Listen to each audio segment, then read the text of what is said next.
बिस्मिल्लाहिर्रहमानिर्रहीम। अस्सलाम वालेकुम नाज़रीन। सबसे पहले आज जो सुप्रीम कोर्ट में अहम केस हुई है और उसके बाद उसके उसके ऊपर भी आते हैं।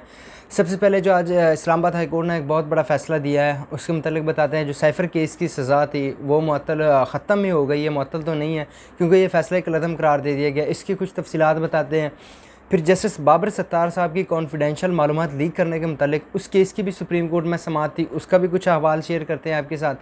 और जो आज सुप्रीम कोर्ट में मखसूस नशिस्तों के मुतालिक केस की समाअत थी, उसकी केस की समाअत अगली हेयरिंग कब होगी और उसकी कुछ तफसीलात क्या हैं, वो डिटेल्स हम आपके साथ सारी इसी वीडियो में हम अभी शेयर करते हैं। और कुछ अहम चीज़ें जो हैं, अहम रिमार्क्स जो हैं वो हम आपके साथ शेयर करते हैं। और जस्टिस मुनीब अख्तर और चीफ जस्टिस काजी फायज़ा साहब के दरमियान जो जुमलों का तबादला था कुछ दौरान समाअत, वो भी कुछ शेयर करते हैं कि वो बात क्या थी। तो इस पर मैं आपके साथ जो है मुकम्मल डिटेल शेयर करता हूँ। नाज़रीन, सबसे पहले जो हम आपके साथ इस्लामाबाद हाई कोर्ट का फ़ैसला शेयर करते हैं कि जो साइफ़र केस था जिसमें बानी पीटीआई और शाह महमूद कुरैशी साहब को सज़ा हुई थी 10-10 साल कैद, वो आज इस्लामाबाद हाई कोर्ट ने कलअदम करार दे दिया है। ये आप हमारी जो दिसंबर में जब सज़ा हुई थी, ये उस टाइम भी वीडियो देख लें, हमने उसी टाइम कहा था कि जितना कानूनी सुकम इसमें रह के है ना, ये केस ठहर नहीं पाएंगे, ये रुक नहीं पाएंगे। और वही हुआ है कि आपके सामने है। अब जो तोशाखाना केस है उसमें तो सज़ा मुअत्तल हो गई है और ये फ़ैसला कलअदम करार दे दिया गया है। इसके बाद जो रह गया इद्दत में निकाह का केस, वो केस भी जो है जो दूसरी अदालत को इस्लामाबाद हाई कोर्ट ने दरख्वास्त मंजूर कर लिया है और उन्होंने वो केस जो है जो 25 जून के लिए नोटिस जारी कर दिए हैं। जो दूसरी अदालत में केस मुंतकिल हुआ है उस जज साहब ने। तो ये था साइफ़र और तो तोशाखाना केस तो वैसे मुअत्तल हो गया था। साइफ़र केस था वो आज कलअदम करार दे दिया है। याद रहे कि ये फ़ैसला मुअत्तल नहीं हुआ, ये कलअदम हुआ है। कलअदम से मुराद यानी कि ये फ़ैसला बिल्कुल ख़त्म हो गया है। एक मुअत्तल होता है, आर्ज़ी रिलीफ़ होता है, तो वो चीज़ नहीं है। ये कलअदम करार दे दिया गया जो अभी तक हैं और जो अदालत ने फ़ैसला सुनाया। इसके बाद आ जाते हैं जो जस्टिस मोहसिन अख्तर कियानी साहब वाले मामले पर, जो जस्टिस बाबर सत्तार साहब वाली तौहीन अदालत के मामले पर। उसके बाद हम जो है मखसूस नशिस्तों वाले मामले पर आते हैं। जस्टिस बाबर सत्तार साहब की कॉन्फिडेंशियल मालूमात लीक करने पर जो है वो इस्लामाबाद हाई कोर्ट ने जस्टिस मोहसिन अख्तर कियानी साहब की सरबराही में 3 रुकनी लार्जर बेंच ने आज की इसकी समाअत की। और उस समाअत में जो है अहम सवालात पूछे गए हैं और जो जस्टिस मोहसिन अख्तर कियानी साहब ने जो है रिमार्क्स दिए कि इस केस की जो नेक्स्ट हियरिंग है वो हम तहरीरी ऑर्डर में जारी कर देंगे और ग़ालिबन कुछ 2-3 हफ़्ते का इसमें डिले है। जो वज़ारत दिफ़ा की है रिपोर्ट वो मुस्तरद कर दी है उन्होंने। और उन्होंने कहा कि ये बताया जाए जो है कॉन्फिडेंशियल मालूमात लीक कहाँ से हुई। जिससे सरदार एजाज़ इसाक़ ख़ान साहब ने बताया, कहा कि जो डीजी इमिग्रेशन कह रहे हैं तो वो उनके पास वो डाटा होता ही नहीं, वो कह रहे हैं, तो फिर ये लीक कहाँ से हुई हैं।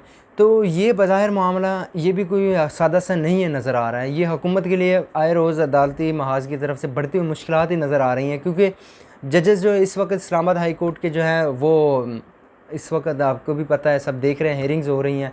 तो हुकूमत के लिए काफ़ी मुश्किलात हैं जो अब जो है वो तौहीन अदालत वाला। हालांकि आज जो एडिशनल अटारनी जनरल साहब ने अदालत के सामने मान लिया कि ये पीआर होना ये जो दोहरी शहरियत तो नहीं है।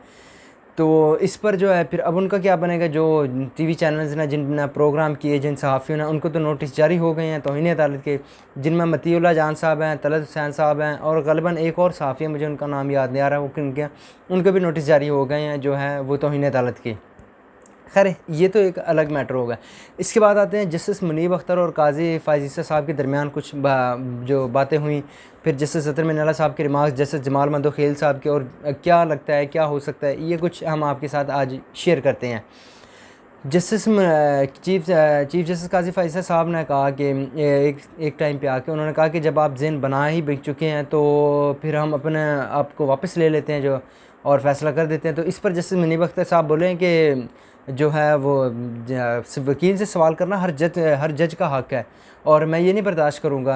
और उन्होंने कहा कि वकील से सवाल क्योंकि अब केस चल रहा है, उन्होंने कहा कि हम तो कोई ज़हन नहीं बना के बैठे हैं। तो इस तरह की ये कुछ उनके दरमियान तलख जुमलों का भी तबादला हुआ। फिर चीफ जस्टिस काजी फायज़ साहब ने तस्दीक की, उन्होंने कहा नहीं।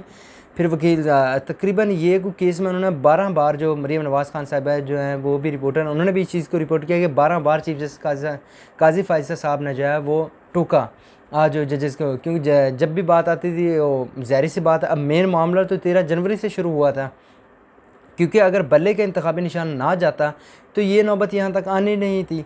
तो इस वजह से फिर जस्टिस जमाल मंदोखेल साहब ने कहा कि उनकी पार्टी ने जो है वो बड़ा किया, वावेला किया कि हमारा जो है वो निशान चला गया, हमारे साथ ये हो गया। तो उन्होंने कहा कि वो पार्टी तो मौजूद थी। अब बात तो वहीं आके रुक रही है। जो कुछ चीज़ें जो आपके साथ शेयर करता हूँ जो इस केस को समझने में आसानी होगी, वो ये होगा कि जैसे सलमान अकरम राजा साहब ने, कुछ हम पहले माजी की तरफ आते हैं कि वो वजह क्या थी। सलमान अकरम राजा साहब ने जो दरख्वास्त दी लाहौर हाई कोर्ट में कि हमारा इंतखाबी निशान चला गया है, हम जो है वो इलेक्शन कमीशन की पार्टी में लिस्टेड है, तो लिहाजा हमें आज़ाद ना डिक्लेयर किया जाए, हमारा इंतखाबी निशान ही तब्दील हुआ है ना, तो हमारे आज़ाद उम्मीदवार के आगे जगह जो है PTI लिखा जाए। तो वो लाहौर हाई कोर्ट से दरख्वास्त जो है मुस्तरद हो गई, वो सुप्रीम कोर्ट लेके चले गए और सुप्रीम कोर्ट में अभी तक मामला पेंडिंग है।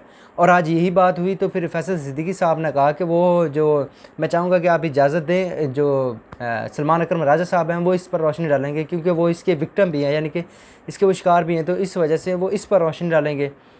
तो ये थी वो सारा मामला जो सुप्रीम कोर्ट में हुआ। तो फिर ज़ाहिर सी बात है, जो जस्टिस जमाल मंदखेल साहब ने, उन्होंने कहा कि ये तो जो वोट थे वो आज़ाद उम्मीदवार तो नहीं थे, ये तो किसी एक सियासी जमात के थे, इनको तो सियासी जमात की वजह से वोट मिला है। जो आज़ाद उम्मीदवार थे कुछ उनमें से कुछ जो वैसे ही थे, और जो ज़्यादा अक्सरियत थी वो सुन्नी इत्तेहाद कौंसिल की थी, यानी कि PTI सुन्नी इत्तेहाद कौंसिल। तो जस्टिस अतर मिनल्ला साहब ने भी फिर कहा, और उन्होंने कहा कि जो अवाम का जो हक़ राय दही है उसको तो महरूम नहीं किया जा सकता ना। ये जो टेक्निकल इश्यूज़ थे थोड़े, ये तो इसको जो इलेक्शन कमीशन भी हल कर सकता था।